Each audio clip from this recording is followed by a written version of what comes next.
Hello everyone, हामी चाहिँ अहिले बीबीएस, बीआईएम र बीबीएको हाम्रो फाइनेन्सियल अकाउन्टिङको कुराहरू हेर्दैछौँ र हामीले आज सुरु गर्ने टपिक भनेको डबल इन्ट्री बुक किपिङ सिस्टमको छ। अब हामीले पहिला अकाउन्टिङ सुरु गर्नुभन्दा अगाडि चाहिँ डबल इन्ट्री सिस्टम भनेको के हो होइन, त्यसै गरी फाइनेन्सियल एकाउन्टिङ भनेको के हो त्यो कुराहरू बुझ्नुपर्छ। अब फाइनेन्सियल एकाउन्टिङ भन्ने बित्तिकै यसलाई चाहिँ एउटा ट्रान्जेक्सन्स अथवा बिजनेसको कुनै पनि कामहरू, फाइनेन्सियल कामहरू होइन, पैसामा हुने कामहरूलाई अथवा उधारोमा हुने कामहरू होइन, एउटा अर्गनाइजेसनमा एउटा बिजनेस गर्ने संस्थाहरूमा चाहिँ के कुराहरू हुन्छ त्यो सबैलाई रेकर्ड गर्ने प्रोसेसलाई चाहिँ फाइनेन्सियल एकाउन्टिङ भनिन्छ। र फाइनेन्सियल एकाउन्टिङभित्र चाहिँ हाम्रो डबल इन्ट्री सिस्टम आउँछ। डबल इन्ट्री सिस्टम भनेको चाहिँ के हो त, यसले चाहिँ एउटा ट्रान्जेक्सनलाई चाहिँ दुईवटा इफेक्ट देखाएर कुनै पनि ट्रान्जेक्सन्सहरू रेकर्ड गरिन्छ फाइनेन्सियल अकाउन्टिङमा भने त्यसलाई हामीले double entry book keeping system भनेर भन्छौँ। अब डबल इफेक्ट भनेको चाहिँ के हो त होइन, अब डबल इफेक्ट भन्ने बित्तिकै कुनै पनि ट्रान्जेक्सनको चाहिँ डबल इफेक्ट हुन्छ। जस्तै हामीले सामानहरू किनेर लिएर आयौँ भने के हुन्छ त, हामीले सामान लिएर आउँछौँ तर क्यास हामीले तिरेको हुन्छौँ होइन। यसलाई चाहिँ हामीले बुझ्दाखेरि फर इक्जाम्पल जस्तै Ram but furniture of rupees 1 lakh. अब के भएको छ त, यहाँ रामले चाहिँ 1 लाख पर्ने फर्निचर चाहिँ किनेर ल्याएको छ फर क्यास होइन। क्यासमा चाहिँ क्यास तिरेर उसले फर्निचर किनेको छ भनेपछि यहाँ के भयो त, फर्निचर चाहिँ रामकोमा आयो होइन, फर्निचर अकाउन्ट डेबिट हुन्छ। त्यसै गरी टु के हुने भयो त, क्यास अकाउन्ट हुने भयो, किनभने रामले त क्यास तिरेर लिएर आएको छ नि त होइन। 1 लाखको चाहिँ सामान किनेर लिएर आएको छ। ल यो कुराहरू चाहिँ अब हामीले बुझ्नु पर्यो। यहाँ के भयो त, डबल इफेक्ट भयो, फर्निचर आयो र क्यास गयो भनेपछि यसको ड्युअल इफेक्ट हुन्छ। यस्तै खालको कुराहरूलाई चाहिँ हामीले double entry book keeping system भनेर भन्छौँ। अब डबल इन्ट्री बुक किपिङ सिस्टमको कुराहरू बुझिसकेपछि हामीले के बुझ्नुपर्छ त अर्को, अब यसका विशेषताहरू के कस्ता छन् होइन, त्यो कुराहरू हामीले बुझ्नुपर्छ। र अब हामी फिचर्स अफ डबल इन्ट्री सिस्टममा जान्छौँ। फिचर्स भनेको विशेषता के कस्तो छ त, जस्तै नम्बर 1 मा त हामीले डबल इफेक्ट भनेर भन्न सक्छौँ, डबल इफेक्ट होइन। त्यसै गरी हामीले 2 नम्बरमा के भन्न सक्छौँ त, इक्वल इफेक्ट। अब इक्वल इफेक्ट किन भनियो त भन्दा, जस्तै हामीले माथि इक्जाम्पलमा लिँदाखेरि 1 लाखको फर्निचर किनेका थियौँ। अब डेबिट साइड र क्रेडिट साइड चाहिँ इक्वल हुनुपर्छ भनेर हामीलाई डबल इन्ट्री बुक किपिङ सिस्टमले भनेको हुन्छ। डेबिट एन्ड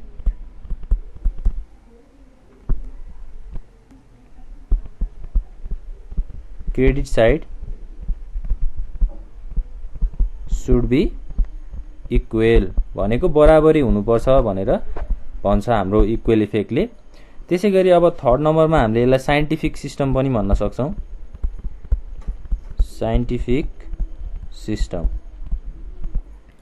अब डबल इन्ट्री सिस्टम चाहिँ धेरै प्रिन्सिपल्सहरूमा, धेरै यसको एजम्सन्सहरूमा बेस छ र यसलाई एउटा साइन्टिफिक मेथडको रूपमा लिएको छ। यसले चाहिँ अब ट्रान्जेक्सन्सहरूलाई कसरी रेकर्ड गर्छ त भन्दा, एउटा सिस्टमको आधारमा रेकर्ड गर्छ होइन। एउटा सिस्टम अथवा एउटा प्रोसिड्युर्स, एउटा तरिकाबाट चाहिँ साइन्टिफिक तरिकाबाट यसले ट्रान्जेक्सन्सहरूलाई रेकर्ड गर्ने काम गर्ने भएर यसलाई हामीले साइन्टिफिक सिस्टम पनि भनेर भनिन्छ। ल यो भयो हाम्रो फिचर्सको कुराहरू। हामीले मेन बुझ्नुपर्ने भनेको फाइनेन्सियल अकाउन्टिङलाई हामीले अब ट्रान्जेक्सन्सहरू रेकर्ड गर्ने, त्यसलाई एनालाइज गर्ने होइन, त्यसलाई क्लासिफिकेसन गर्ने भनेर बुझ्यौँ। र double entry book keeping system भनेको चाहिँ एउटा डबल इफेक्ट, कुनै पनि ट्रान्जेक्सन त्यो फाइनेन्सियल अकाउन्टिङमा रेकर्ड गर्ने ट्रान्जेक्सनको दुईवटा इफेक्ट हुन्छ भने त्यसलाई हामीले double entry book keeping system भनेर भनेका छौँ। हाम्रो एकाउन्टिङको प्रोसेस सुरु हुने बेलामा चाहिँ हाम्रो सबभन्दा पहिला हामीले डबल इन्ट्री भनेको के हो त्यो बुझ्नुपर्छ है। ल इक्जाम्पलबाट हामीले यो कुराहरू बुझि नै हाल्यौँ डबल इन्ट्री सिस्टम भनेको के हो र त्यसका फिचर्स अथवा विशेषताहरू पनि यही नै हो। अब हामीले डबल इन्ट्री सिस्टमको फाइदाहरू चाहिँ के छ त होइन, एडभान्टेजको कुराहरू गर्दाखेरि चाहिँ advantages of double entry book keeping system. अब के फाइदा हुन्छ double entry book keeping system बनाउँदाखेरि त्यो कुराहरू छ। Provides a complete record. के गर्ने रहेछ त डबल इन्ट्री बुकिङ सिस्टमले एउटा कम्प्लिट रेकर्ड, एउटा बिजनेस ट्रान्जेक्सनको चाहिँ अथवा बिजनेस गर्दाखेरि जे कुराहरू आउन सक्छ त्यसको एउटा कम्प्लिट इन्फर्मेसन अथवा एउटा पूर्ण ज्ञान चाहिँ हामीलाई डबल इन्ट्री सिस्टमले दिँदो रहेछ। के को बारेमा त, जस्तै एसेट्स भन्नाले के बुझिन्छ, सम्पत्ति हैन, त्यसैगरी क्यापिटल र हाम्रो लायबिलिटिज, यी कुराहरूको चाहिँ हामीलाई एउटा डिटेल इन्फर्मेसन दिने काम चाहिँ डबल इन्ट्री बुक किपिङले गर्छ। त्यसैगरी सेकेन्ड नम्बर पोइन्टमा के भनेको छ त, प्रोभाइड्स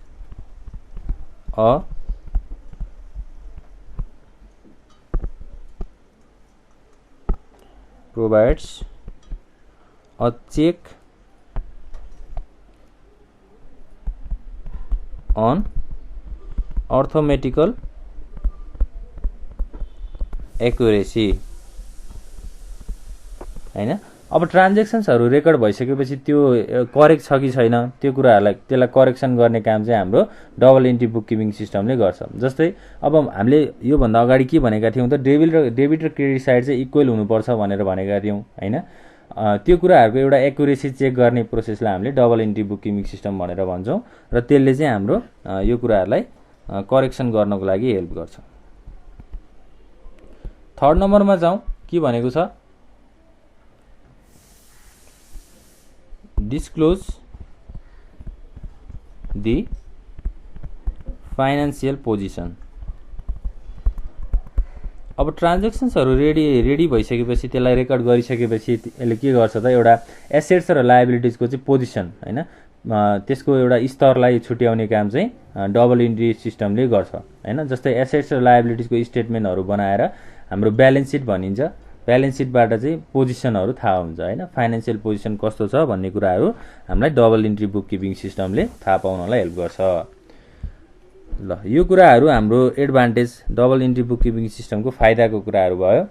अब हामी एकाउन्टिङ प्रोसेसको कुराहरू गर्छौँ। अब एकाउन्टिङ गर्दाखेरि कस्तो खालको एक्टिभिटिजहरू हुन्छ, जस्तै हामीले अघि सुरुमा फाइनेन्सियल एकाउन्टिङ भन्दाखेरि हामीले एनालाइज गर्ने, रेकर्ड गर्ने हैन, त्यसैगरी क्लासिफाई गर्ने भनेका थियौँ। अब यो एउटा साइकल अथवा एउटा प्रोसेसको कुराहरू हामी गर्छौँ।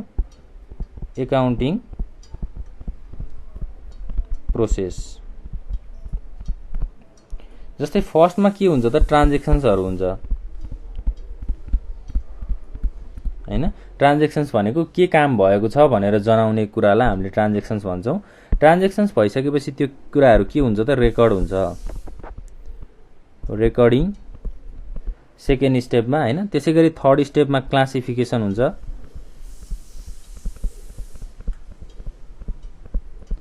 फोर्थ स्टेपमा के हुन्छ त, समराइजेसन,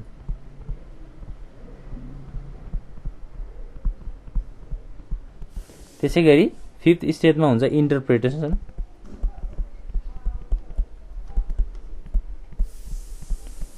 एन्ड इभ्यालुएसन र हाम्रो लास्टमा के छ त, कम्युनिकेसनको कुराहरू छ। यो एउटा कम्प्लिट साइकललाई चाहिँ हामीले एकाउन्टिङ प्रोसेस भनेर भन्छौँ है। ल,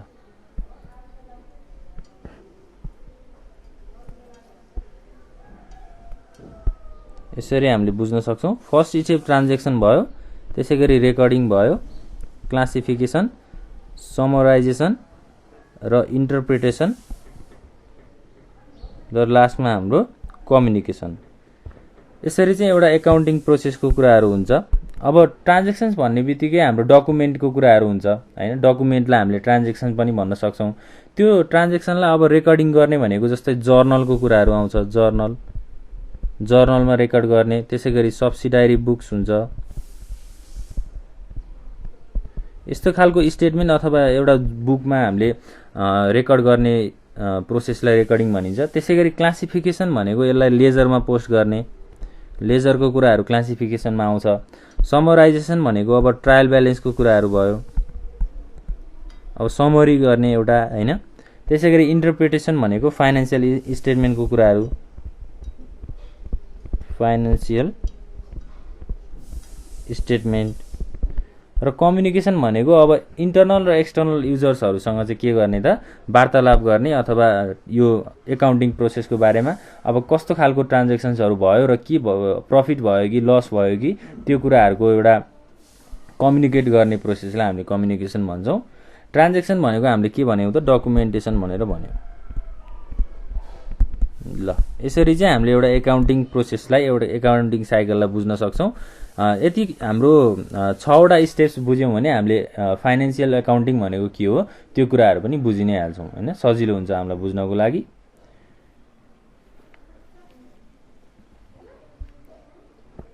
अब हामीले डबल इन्ट्री सिस्टममा बुझ्नुपर्ने भनेको अर्को हाम्रो फाइनेन्सियल एकाउन्टिङमा फर्स्टमा के आउँछ त एकाउन्टिङ इक्वेसन आउँछ। Accounting equation. अब एकाउन्टिङ इक्वेसन भनेको के हो त भन्दा जस्तै मल्टिनेसनल कम्पनी अथवा एउटा स्मल सप हैन एउटा बिजनेस ट्रान्जेक्सनमा के हुन्छ त फाइनेन्सियल पोजिसन चाहिँ हामीलाई थाहा पाउनलाई एकदमै हामी इच्छुक हुन्छौँ हैन। जस्तै एकाउन्टिङ इक्वेसन भित्र चाहिँ एउटा एसेट्स हुन्छ, अर्को भनेको लायबिलिटिज र अर्को भनेको ओनर्स इक्विटी। यी तीनटा चीज मिलेर हामीले एकाउन्टिङ इक्वेसन बनाउँछौँ।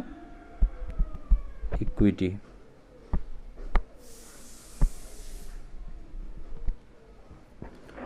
अब एकाउन्टिङ इक्वेसनलाई चाहिँ हामीले सिम्पली भाषामा बुझ्नु पर्दाखेरि चाहिँ हैन एउटा 3 amount related to each other हैन। जस्तै एसेट्स लायबिलिटिज र ओनर्स इक्विटीहरू चाहिँ मिलेर एउटा फर्म भएको इक्वेसनलाई हामीले एकाउन्टिङ इक्वेसन भनेर भन्न सक्छौँ।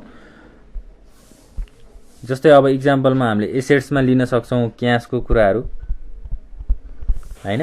त्यसैगरी अरु के हुन सक्छ त अब इन्भेस्टमेन्ट,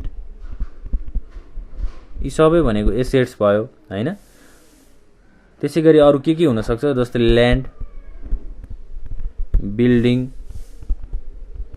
यो भनेको हाम्रो एसेट्सको कुराहरू। अब लायबिलिटिज भनेको के हो त एउटा लायबिलिटिज भनेको कम्पनीको अथवा बिजनेस संस्थाको चाहिँ अब्लिगेसन हैन। जस्तै तिर्नुपर्ने कुराहरू के छ त्यो सबैलाई हामीले लायबिलिटिजमा इन्क्लुड गर्छौं। लायबिलिटिजको इक्जाम्पलहरू लिँदाखेरि के भन्न सकिन्छ त हामीले जस्तै लोन्स पेएबल, तिर्नुपर्ने लोन, त्यसैगरी एकाउन्ट्स पेएबल,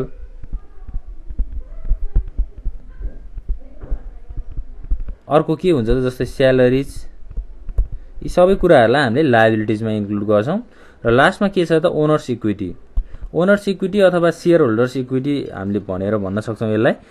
यो भनेको चाहिँ के हो त भन्दा amount left over liabilities are deducted from assets भनेको लायबिलिटिजमा तिर्नुपर्ने कुराहरूलाई चाहिँ हामीले एसेट्सबाट घटाएर के गर्छौं त राख्छौं भनेर भनेको छ। Assets minus liabilities is equals to owners share holders equity अथवा ओनर्स इक्विटी भनेर भन्न सक्छौं हामीले। Is equal to assets minus liabilities. सम्पत्ति कति छ र तिर्नुपर्ने कति छ त्यो कुराहरूलाई हामीले डिडक्सन अथवा रिड्युस घटाइसकेपछि ओनर्स इक्विटी आउँछ हैन। बाँकी रहेको अमाउन्ट चाहिँ ओनर्स इक्विटीमा रहन्छ। यसरी चाहिँ हामीले हाम्रो एकाउन्टिङ इक्वेसनको कुराहरूलाई बुझ्न सक्छौं।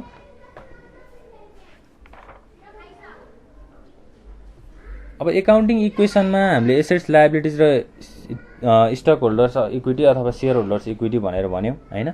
अब यसमा स्टेप्सहरु चाहिँ के इन्भल्भ भएको हुन्छ एकाउन्टिङ इक्वेसन बनाउँदाखेरि प्रिपेयर गर्दाखेरि के स्टेप्सहरु इन्भल्भ हुन्छ त्यो कुराहरु पनि हामी हेरौं। Steps involve in accounting equation. जस्तै फर्स्ट नम्बरमा छ अब बिजनेस कन्सेप्टबाट चाहिँ के हुन्छ त identify and screen only business related transaction.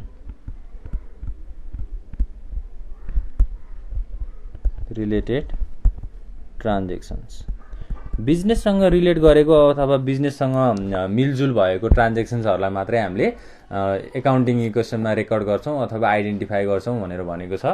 त्यसैगरी अर्को सेकेन्ड स्टेपमा के छ त ascertain the variables अब भेरिएबल्स भन्नाले एकाउन्टिङ इक्वेसनमा तीनटा कुराहरू आउँछ। एउटा एसेट्स कुराहरू आउँछ, त्यसै गरी लायबिलिटिज हुन्छ, र हामीले माथि के कुरा गरेका थियौँ त अर्को ओनर्स इक्विटी।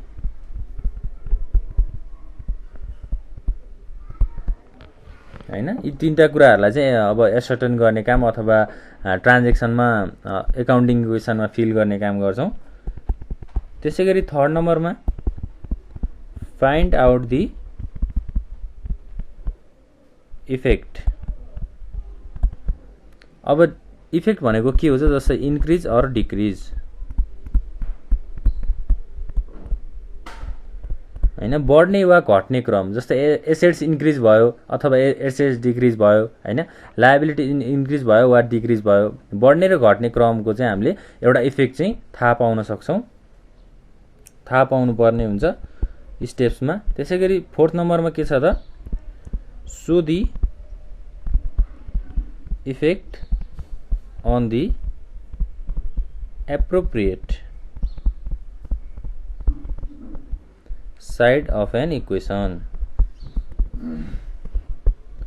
अब त्यो हामीले माथि फाइन्ड आउट गरेको इफेक्टलाई चाहिँ के गर्नु पर्यो, सो गर्नु पर्यो, एकाउन्टिङ इक्वेसनमा त्यसलाई देखाउनु पर्यो अथवा प्रेजेन्ट गर्नु पर्यो भन्ने कुराहरू चाहिँ हाम्रो लास्ट स्टेप्समा आउँछ। एकाउन्टिङ इक्वेसन बनाउँदाखेरि यस्तो खालको स्टेप्सहरूलाई चाहिँ हामीले फलो गर्नुपर्छ अथवा पाइलाहरू चाल्नुपर्छ भन्ने कुराहरू छ।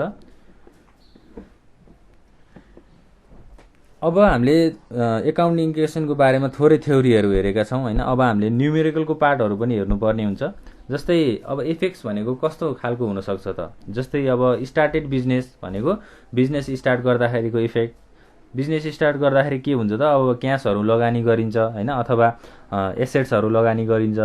त्यसै गरी अब एसेट्स किन्दाखेरि के हुन्छ, पर्चेज अफ एसेट्स, सम्पत्ति। अब एसेट्समा हामीले फर्निचरको कुराहरू गरेका थियौँ हैन, फर्निचर, क्यास, इन्भेस्टमेन्ट कतै लगानी गरियो भने त्यस्तो कुराहरूको पर्चेज भनेको किन्नेको इफेक्टहरू भयो। त्यसै गरी पर्चेज अफ मर्केन्टाइज स्टक हैन, त्यसै गरी स्टक पर्चेज अन क्रेडिट, उधारोमा किनेर ल्याएको सामानको रेकर्डहरू गर्नु पर्यो। र पार्शियल पेमेन्ट, अब सामान किनेर त ल्याइयो तर आधी पैसा मात्रै तिर्यो हैन। जस्तै 20,000 पर्ने सामान चाहिँ हामीले 15,000मा किनेर ल्यायौँ र 5,000 बाँकी छोड्यौँ भने त्यस्तो खालको इफेक्टहरूलाई कसरी रेकर्ड गरिन्छ हैन। यी सबै कुराहरूको चाहिँ एउटा एनालाइसिस गर्ने अथवा आइडेन्टिफाई गर्ने काम एकाउन्टिङ इक्वेसनले गरेको हुन्छ। अब हामीले एउटा बेसिक इक्जाम्पल अथवा एउटा बेसिक न्युमेरिकल गरेर हेर्छौँ एकाउन्टिङ इक्वेसनको। जस्तै के छ त भन्दा क्वेसन्स लेखौँ है त। एउटा इक्जाम्पल छ, following transactions are given. Transaction दिएको छ के त, नम्बर ए मा चाहिँ इन्भेस्टमेन्ट इन कमन स्टक ₹20,000। त्यसै गरी बी नम्बरमा छ पेड फर रेन्ट, भनेको के हो त, भाडा तिरेको छ। रेन्ट भनेको भाडा हैन, कति तिरेको छ, ₹10,000, 10,000 भाडा तिरियो। त्यसै गरी सीमा स्टक पर्चेज्ड अन क्यास, भनेको पैसा तिरेर स्टक किनियो हैन, अथवा कुनै वस्तु किनियो 10,000 को। हाम्रो रेन्टमा चाहिँ 5,000 है, रेन्टमा चाहिँ 5,000 हो र हाम्रो स्टक पर्चेज अन क्यासमा चाहिँ 10,000। त्यसै गरी डी नम्बरमा छ इन्ट्रेस्ट रिसिभ्ड। इन्ट्रेस्ट रिसिभ भनेको ब्याज पाइयो भनेर भनेको हो, ₹1,000। त्यसै गरी ई नम्बरमा छ स्टक पर्चेज्ड अन एकाउन्ट, भनेको खातामा पैसा लेखाएर स्टक किनियो अथवा वस्तु किनियो भनेपछि यसलाई हामीले उधारोमा किनेको पनि भन्न सक्छौँ। 2000। ल अब हामीले यो ट्रान्जेक्सन्सहरूलाई चाहिँ के गर्नु पर्यो त एकाउन्टिङ इक्वेसनमा फिल गर्नु पर्यो अथवा रेडी गर्नु पर्यो। जस्तै हामीलाई के भनेको छ त एकाउन्टिङ इक्वेसनको हामीले बनाउँदाखेरि पहिला सुरु चाहिँ के थाहा हुनुपर्छ त हामीलाई फर्मेट थाहा हुनुपर्छ है। फर्मेट चाहिँ के कस्तो छ त भनेर भन्दाखेरि जस्तै 1 2 3 4 5 6 7 7वटा चाहिँ हाम्रो कोलुम छ हैन। कोलुममा अब हाम्रो सिम्बल नम्बर भनेर भनेको छ। सिम्बल नम्बर भनेको चाहिँ अब ABCDE को फर्ममा पनि हुनसक्छ 1 2 3 4 5 को फर्ममा पनि हुनसक्छ है। कतिवटा ट्रान्जेक्सन छ भनेर हामीले हाम्रो सिरियल नम्बरमा लेख्छौँ। सिरियल नम्बर भयो फर्स्टमा, त्यसै गरी ट्रान्जेक्सन छ सेकेन्डमा हैन। ट्रान्जेक्सन के कस्तो छ भयो त्यो लेख्ने र एसेट साइडमा अब एसेट्सको अमाउन्टहरू लेख्ने, लायबिलिटिज साइडमा लायबिलिटिजको र सेयर होल्डर्स इक्विटी छँदैछ। यहाँ के भनेको छ assets is equal to liabilities plus share holders equity. Liabilities र सेयर होल्डर्स इक्विटीलाई जोडेपछि के आउँछ एसेट्स आउँछ भनेर भनेको छ। ल अब फर्स्ट ट्रान्जेक्सनमा हाम्रो इन्भेस्टमेन्ट इन कमन स्टक भनेको बिजनेस स्टार्ट गर्दाखेरि इन्भेस्टमेन्ट गरियो भनेर भनेको छ है। जस्तै यसलाई हामीले के लेख्न सक्छौँ त नम्बर ए मा इन्भेस्टमेन्ट इन कमन स्टक। अब यो लेख्न नि सक्छौँ र यसलाई चाहिँ हामीले कसरी लेख्न सक्छौँ त स्टार्टेड बिजनेस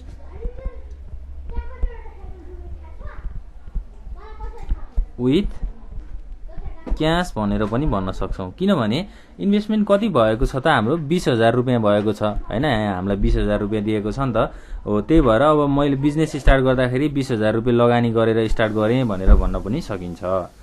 अब यो के हो त 20,000 भनेको त क्यास हो। क्यासलाई हामीले के भनेका थियौँ एसेट्स भनेका थियौँ, सम्पत्ति भनेका थियौँ। हाम्रो एसेट साइडमा चाहिँ 20,000 हुने भयो हैन।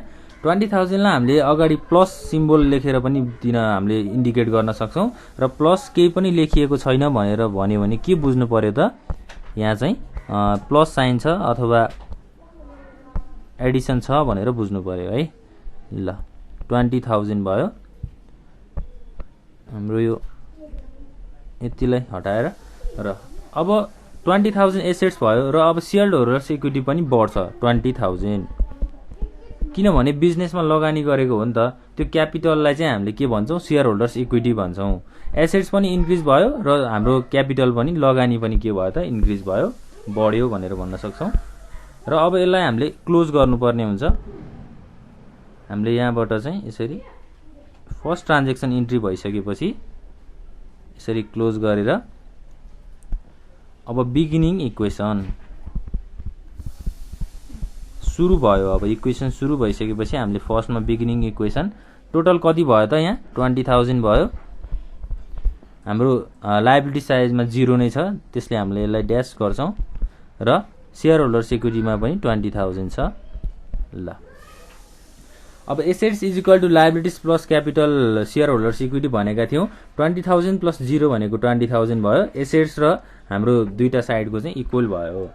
अब बी नम्बरको ट्रान्जेक्सनमा जाउँ। बी नम्बरको ट्रान्जेक्सनमा के भनेको छ पेड फर रेन्ट भनेको रेन्ट तिरिएको छ भनेर भन्यो है। कति 5,000 रुपियाँ चाहिँ रेन्ट तिरेको छ पेड रेन्ट भनेपछि यहाँ अब एसेट्स त डिक्रिज हुने भयो। क्यास 5,000 भनेको त क्यास हो पैसा घटिसकेपछि हामीले के गर्नु पर्यो 5,000 त तिरियो। अब हामीसँग 5,000 छैन त्यसैले हामीले यसलाई -5,000 भनेर लेख्छौँ। -5,000 चाहिँ हामीले माइनस नलेखिकन यसलाई ब्र्याकेटमा सिम्बलाइज गर्न पनि सक्छौँ है। यसरी ब्र्याकेटमा इन्डिकेट गर्न पनि सक्छौँ। 5,000 चाहिँ अब एसेट्सबाट डिक्रिज भइसकेपछि यो क्यापिटलबाट पनि के हुन्छ डिक्रिज हुन्छ। ल यसरी हामीले इन्ट्री गर्न सक्छौँ। फेरि यसलाई क्लोज गर्नु पर्यो। अब एउटा ट्रान्जेक्सन इन्ट्री गर्ने बित्तिकै त्यसलाई क्लोज गरिहाल्ने र अब यहाँ के लेख्ने त न्यू इक्वेसन। अब फर्म भएको नयाँ इक्वेसन बनाउने। जस्तै 20,000 - 5,000 भनेको कति हुन्छ 15,000 हुन्छ। यसरी लेख्नु पर्यो 15,000 यता पनि। त्यसै गरी थर्ड नम्बरमा जाउँ। सी नम्बरमा के भन्यो स्टक पर्चेस्ड अन क्यास भनेको कुनै पनि वस्तु क्यास पैसा तिरेर किनियो। स्टक पर्चेस्ड अन क्यास भनेपछि सामान आइसकेपछि के हुन्छ, एसेट्स बढ्छ हैन। एसेट्स कति हजारको सामान किनिया छ त 10,000 को, भनेपछि 10,000 लाई के गर्नु पर्यो, प्लस गर्नु पर्यो। र त्यसै लगतै अब क्याश पनि तिरेको छ नि त, सामान आयो तर पैसा पनि गयो, एसेट्स इन्क्रिज पनि भयो, एसेट्स डिक्रिज पनि भयो। जस्तै 10,000 आएको थियो भने 10,000 माइनस पनि गर्नु पर्यो, किनभने 10,000 पैसा पनि तिरेको छ एकैचोटि। यसरी चाहिँ हामीले ट्रान्ज्याक्सन्सहरूलाई चाहिँ एकाउन्टिङ इक्वेसनमा इन्ट्री गर्न सक्छौं। र यसलाई पनि अब क्लोज गरेर के गर्नु पर्यो, माथि गरे जसै गरी न्यू इक्वेसन।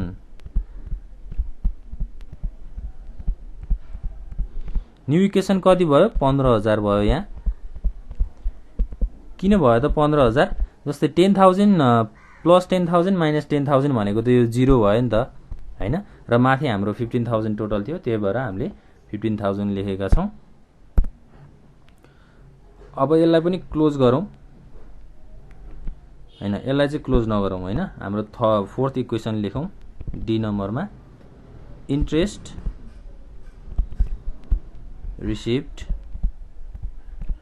अब ब्याज आयो हैन, ब्याज थपिसकेपछि हामीले अब जस्तै कसैलाई सापटी दिएको हुन सक्छौं, कसैलाई पैसा सापटी दिइसकेपछि उसले के गर्छ त सर्टेन इन्ट्रेस्टहरु तिर्छ हैन, ब्याज तिर्छ। त्यो ब्याज तिरेको पैसा त हाम्रो आम्दानी जस्तै हो हैन। अब एसेट्स बढ्छ 1000,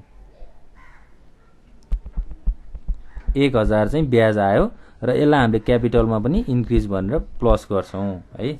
यसरी चाहिँ इन्ट्रेस्ट रिसिप्टको कुराहरु भयो र न्यू इक्वेसन फर्म हुन्छ फेरि।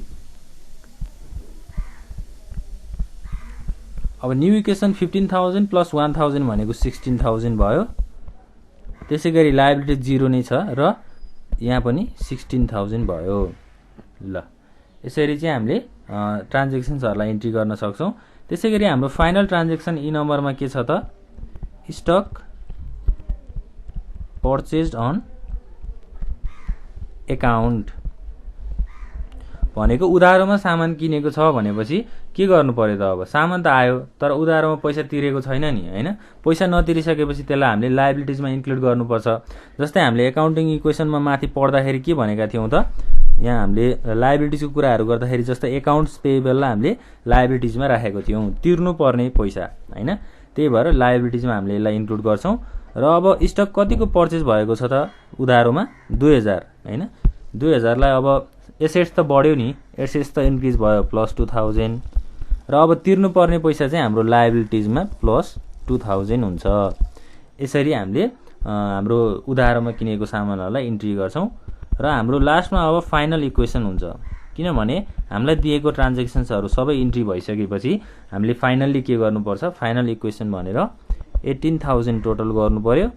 त्यसैगरी लायबिलिटिजमा 2000 भयो र शेयर होल्डर्स इक्विटीमा कति नै छ त 16,000 नै छ। 18,000 इज इक्वल्स टु 2000 प्लस 16,000 भनेको फेरि 18,000 नै भयो। यो र यो दुईटा चाहिँ के हुनुपर्छ त, इक्वल हुनुपर्छ, इक्वल हुनुपर्छ।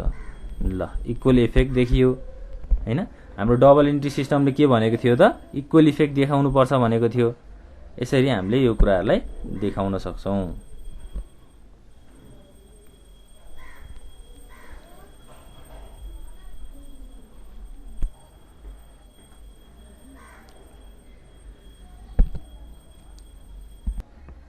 ल यसरी चाहिँ हामीले अब ट्रान्ज्याक्सन्सहरुलाई एकाउन्टिङ इक्वेसनमा रेकर्ड गर्न सक्छौं। फेरि हामी एकचोटी रिभिजन गरौँ हैन, कसरी बुझ्न सक्छौं त। इन्भेस्टमेन्ट इन कमन स्टक भनेको अब कुनै पनि बिजनेस स्टार्ट गर्दाखेरि इन्भेस्टमेन्ट गरिएको छ एउटा स्टकमा, यसलाई हामीले स्टार्टेड बिजनेस विथ क्याश पनि भनेर भन्न सक्छौं। 20,000 रुपैयाँ यसलाई एसेट्समा राखियो, क्याश भनेको एसेट्स हो, एसेट्समा इन्क्रिज भयो र क्यापिटलमा पनि 20,000 रुपैयाँ बढेको छ हैन। त्यसैगरी पेड रेन्ट भनेको भाडा तिरियो भनेपछि पैसा गयो 5,000 हामीले एसेट्सबाट घटायौं र क्यापिटलबाट पनि घटायौं। स्टक पर्चेज अन क्याश भनेको कुनै पनि सामान किन्दाखेरि पैसा तिरेर किनियो भने एसेट्समा इन्क्रिज हुन्छ 10,000 हैन। यो चाहिँ अब एसेट्स भयो, एसेट्स इन्क्रिज र यो चाहिँ एसेट्स डिक्रिज हैन। इन्क्रिज र डिक्रिजको कुराहरु छ त्यसमा। ल त्यसैगरी इन्ट्रेस्ट रिसिभ भनेको ब्याज आयो हैन, ब्याज 1000 रुपैयाँ बढेको छ भनेपछि एसेट्स र लायबिलिटी, एसेट्स र सेयर होल्डर्स इक्विटीमा बढाइयो। यसरी हामीले एउटा एकाउन्टिङ इक्वेसनलाई चाहिँ रेडी गर्न सक्छौँ। ल हामीले आज के कुराहरू डिस्कस गऱ्यौँ त भन्दा double entry book keeping system भनेको के हो त्यसको कुराहरू बुझ्यौँ हैन। त्यसैगरी फाइनान्शियल एकाउन्टिङको कुराहरू बुझ्यौँ र अब फिचर्स एडभान्टेजहरू छँदै नै छ। त्यसैगरी एकाउन्टिङ प्रोसेस भनेको एकाउन्टिङमा ट्रान्जेक्सन्सहरू कसरी रेकर्ड हुन्छ, कसरी क्लासिफाई हुन्छ भन्ने एउटा इक्जाम्पल बुझ्यौँ हैन। त्यसैगरी एकाउन्टिङ इक्वेसनको कुराहरू हामीले हेरेका छौँ।